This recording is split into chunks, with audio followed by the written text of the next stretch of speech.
Nikola Jokic and the Revs turned the game into a circus last night. My goodness, Jokic. Should have brought a saddle, bro. I mean, ride him to the barn. Yeah, the referee's standing there looking at it like, that's illegal. Come on, man. Giannis and Garland finally got back on the court while things almost escalated in DC. Hold on. Watkins have to be separated because he decked him and now they push and shove again. But we gotta start in Utah, where the Nuggets were struggling to deal with Keyonte George and the second unit of the Jazz. Good defense. Ace Bailey timed it perfectly. Jokic is down. Keyonte is face down. The Jazz get a slam on the other end. Cody Williams jams it in transition, but did you notice something weird? Yeah, Nikola Jokic casually hopped on poor Keyonte's back and leaned on top of him with all of his 300 pounds of weight. Yeah, he's just trying to box out, and my goodness, Jokic. Should have brought a saddle, bro. I mean, just ride him to the barn. Yeah, the referee's standing there looking at it like, that's illegal. Come on, man. I feel sorry for Keyonte, honestly. This gotta be an offensive foul. Anyway, he got up, shook off the dust, and started trading buckets with Jamal Murray. Keyonte George off the floor to hit that little running floater. Had the lane, didn't take it. Murray over Keyonte George. Yes! Well, Jamal Murray getting off to a good start. There's that runner. Bruce Brown over to Murray. Murray for three. Got it! George was outscored by Jamal 17-14 in the first half, but the Jazz still had the slight lead. Put pressure on Keyonte out front. He'll drive up a three at the buzzer. Got it! What a big shot by Keyonte. That was a slick move by Key to beat the halftime buzzer. However, Jamal was on a whole nother level in the third quarter. Murray sidesteps. Back the other way, he goes! Now Murray. Murray up and under, and somehow... Jeepers, there's such contact between Jokic and whatever defender, and a bank shot is good. Oh, there's Jokic again, leaning on Harkless this time. Something's off here, and it's not Murray's aim. Talked about what Augie talked about. Murray long range, got it. Murray, three. Murray heaves it up and heaves it in. Now Murray pulls and hits again. That's his third little leaner three. Jamal went nuts, hitting ridiculous fadeaways from everywhere on the court. 18 of his 45 points came in the third period, which got Denver up by 7 heading into the fourth. The Nuggets were leading by 5 entering the clutch, but at the same time, Keyonte entered God mode. A lot of pressure on Keyonte. Christian Brown. Got him, baited him, and just blew right by. Here's Keyonte, splits it two. He went. I tell you, I don't think Jokic thought he was going after him. Decides to hand it off to Key. Step back triple. Wow. Bucket. You betcha. Keyonte. And the Jazz lead by 1. George took over the game, scoring 10 straight points to put the Jazz up by 1. Unbelievable. The entire arena erupted and D-Wade was loving it. But as he did all game long, the Blue Arrows struck right back. Murray falling away. Got it. Big shot. Focused solely on Key, the Nuggets forgot about Ace Bailey on the other end. He's done that 4 times this season. Ace Bailey drills a 3. Got it. Putting a rookie in a clutch situation. And when Jamal tried to continue his barrage, he got stripped by Harkless, which leads us to this. Stolen outlet. Key to the rack. George dunks in the open lane for the utmost pleasure of the crowd, but what followed got everyone angry at the refs because... Has made 8 consecutive shots. Keyonte with 33. Yeah, see, this again. I don't know why the officials fall for that, but watch this. Harkless kept and shoot. 3. Tapped out. Got a loose ball foul. It's going to be on Ace. Yeah, and guess who ends up on the floor? Jokic. Look at K-Love, Triple J, and Markkanen holding their heads in disbelief after 2 consecutive fouls by Bailey on Jokic. Nikola sold both of them beautifully, if I might add. 10 of his 22 points came from the free throw line in what turned out to be a flopping masterclass. Luckily, Keyonte was too deep in his bag to let down his team.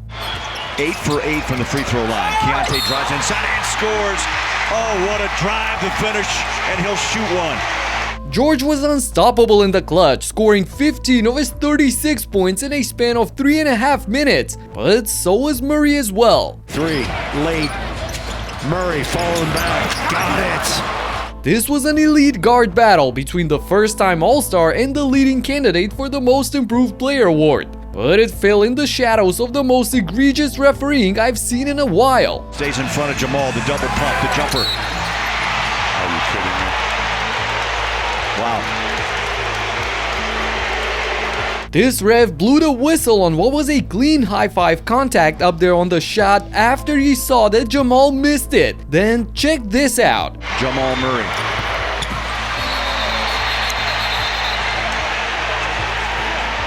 Jokic climbs on top of Filipovsky as well. What is wrong with this guy? But the refs call for a foul on Kyle? What? On the replay, we clearly see the hook by Nikola, who stumbles on his opponent. But why is Will Hardy not calling for a challenge? Instead, the Jazz got hit with a delay of game violation, which resulted in Jokic shooting another free throw. This is impossible. Still, Keyonte has a chance to take over the lead on the other end when... Key, stop and go, dribble, drive, splits it to defenders, drives, just off the rim.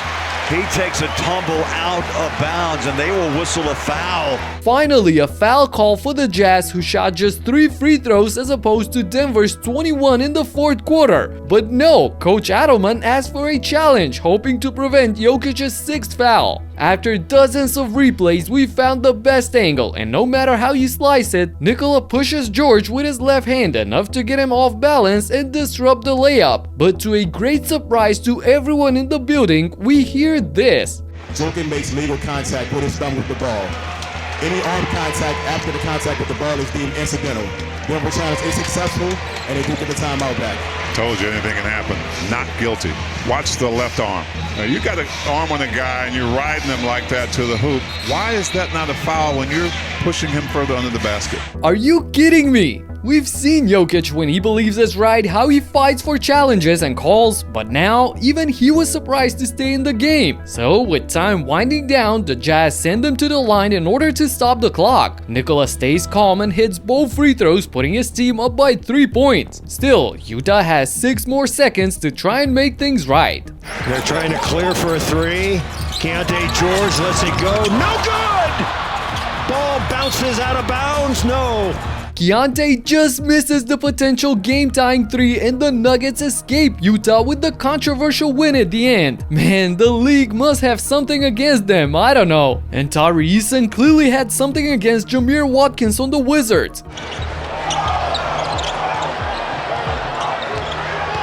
Fans wanted a foul, and then the Wizards wanted a call, and now Tari Eason and Watkins have to be separated.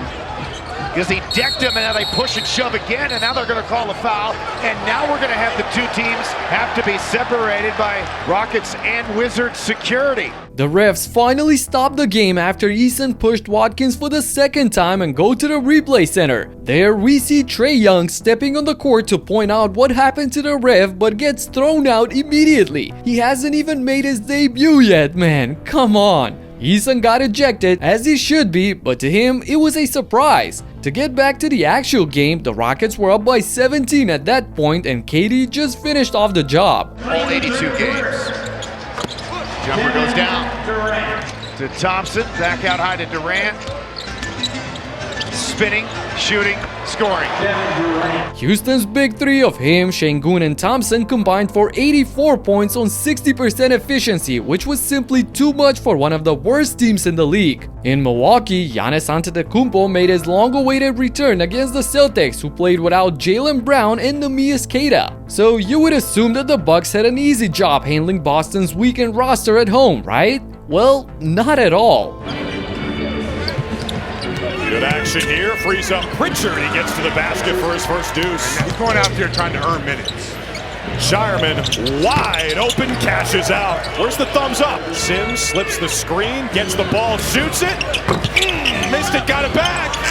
Hit the shot! It might be Sam Hauser's night. You see, Giannis was on a heavy minutes restriction, and as soon as he stepped off the court, the Celtics knew how to punish the rest of his team. Pritchard gets it back, drives, takes it all the way for two.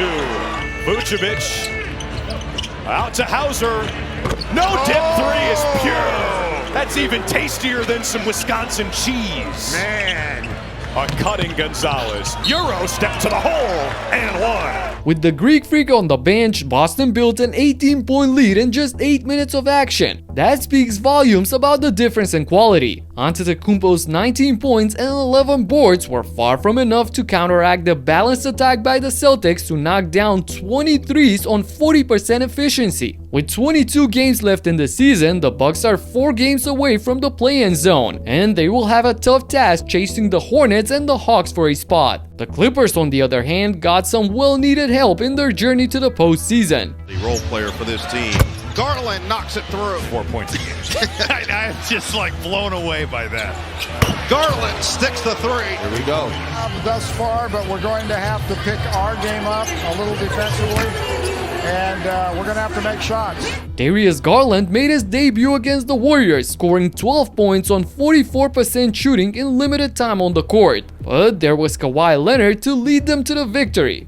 Because you can see it, how absent it is across the floor. It's for the Clippers. It's irrelevant. Leonard the straight on three.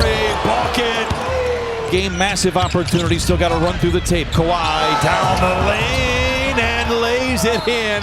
The Claw did most of the damage for the Clippers with 23 points on 64% efficiency for the second straight win after losing 3 games in a row. And the Lakers blew away the Kings for their second straight win, which got Russell Westbrook pretty angry. Seeing that, Luka Doncic couldn't stop laughing. You gotta see exactly what happened right here in this video. Check it out and talk to you in the next one. Peace out.